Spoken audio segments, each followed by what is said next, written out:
যে সঠিক শিক্ষা ব্যবস্থা যদি তৈরি করতে হয় তাহলে সেটার অংশ খেলাধুলা, স্পোর্টস এবং কালচার পরিষ্কারভাবে হতে হবে। প্রাথমিক এবং গণশিক্ষা সবচেয়ে গুরুত্বপূর্ণ বলে আমি মনে করি। ফাউন্ডেশনাল নলেজ এখানে তৈরি হয়।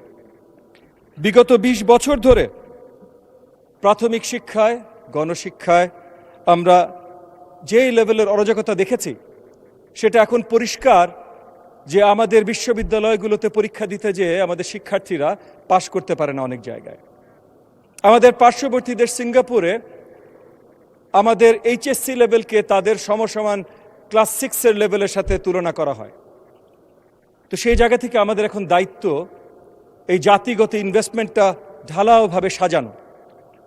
মাননীয় প্রধানমন্ত্রীর ইনস্ট্রাকশনসে আমরা বড়ভাবে ঢালাওভাবে সাজাবার জন্য প্রাথমিক শিক্ষার কারিকুলাম, প্রাথমিক শিক্ষার টিচারের অবস্থান, প্রাথমিক শিক্ষার ইনফ্রাস্ট্রাকচার, এই সবগুলোতে এবং অ্যাডমিনিস্ট্রেশনের সবগুলোতে বড়ভাবে ঢেলে সাজানোর জন্য আমরা হাত দিয়েছি।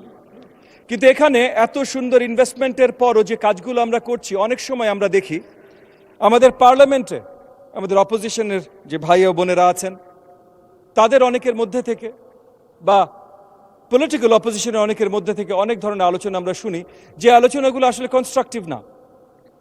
আমরা অনেক ত্যাগ তিতিক্ষার পর এই পার্লামেন্টে এসেছি যে বাংলাদেশের জনগণকে আমরা সুন্দর একটা গণতান্ত্রিক সরকার ব্যবস্থা দেব, যেখানে সুন্দর আলোচনার মাধ্যমে সবচেয়ে বেস্ট রেজাল্টগুলো জনগণের জন্য তুলে ধরব।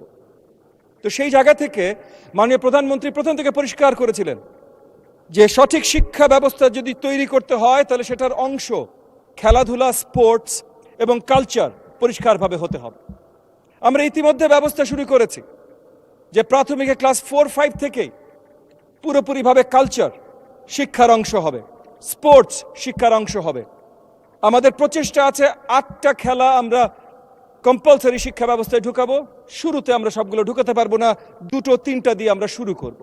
একইভাবে কালচারের পুরোপুরি যত কালচার এলিমেন্টস বলতে আপনারা যত কিছু বোঝেন, পারফর্মেটিভ arts, expressive arts, fine arts, এই সবগুলো প্রাথমিক থেকে আমরা দেওয়া শুরু করব।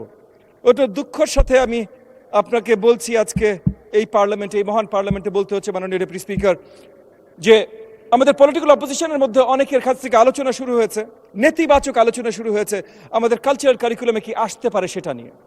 এটা অত্যন্ত দুঃখজনক, বিকজ আমাদের সবার নজর রাখতে হবে আগামীর বাংলাদেশ গড়া নিয়ে।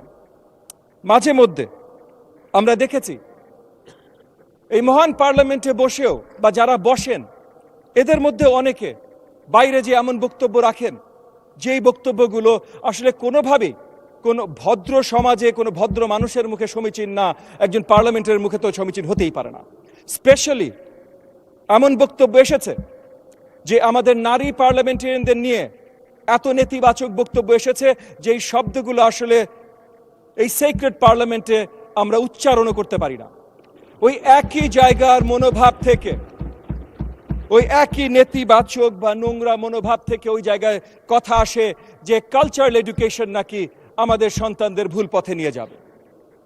আমরা নতুন সমৃদ্ধ বাংলাদেশ তৈরি করতে চাই, যেই নতুন সমৃদ্ধর বাংলাদেশের পথ আমাদের দেখাচ্ছেন আমাদের মাননীয় প্রধানমন্ত্রী, আমাদের সংসদ নেতা জনাব তারেক রহমান।